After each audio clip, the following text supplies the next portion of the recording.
গাজায় ইসরায়েলের হামলার প্রতিবাদে বিক্ষোভ হয়েছে মরক্কোয়। গাজার জনগণের ওপর ইসরায়েলের চলমান হামলা এবং যুক্তরাষ্ট্রের সমর্থনের প্রতিবাদে দেশটির রাস্তায় বিক্ষোভ করেন হাজার হাজার মানুষ।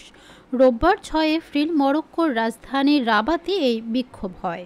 এটি ছিল কয়েক মাসের মধ্যে দেশটিতে সবচেয়ে বড় বিক্ষোভের একটি। রোববার রাবাতে বিভিন্ন এলাকায় অবস্থান নেন প্রতিবাদকারীরা। এ সময় ইসরায়েলি পতাকা পদদলিত করেন বিক্ষোভকারীরা। নিহত হামাস নেতাদের ব্যানার ওড়াতেও দেখা যায়। এছাড়া মার্কিন প্রেসিডেন্ট ডোনাল্ড ট্রাম্পের সাথে বাস্তুচ্যুত ফিলিস্তিনিদের ছবি সংযুক্ত করে পোস্টার ওড়ান তারা। গাজায় ইসরায়েলের হামলার প্রতিবাদ হওয়ায় মরক্কোর বিক্ষোভ মধ্যপ্রাচ্যে এবং উত্তর আফ্রিকা জুড়ে ছড়িয়ে পড়ে। একই দাবিতে তিউনিসিয়া, ইয়েমেন এবং মরক্কোর অর্থনৈতিক কেন্দ্র কাসাব্লাঙ্কায় ফিলিস্তিনপন্থী সমাবেশ হয়।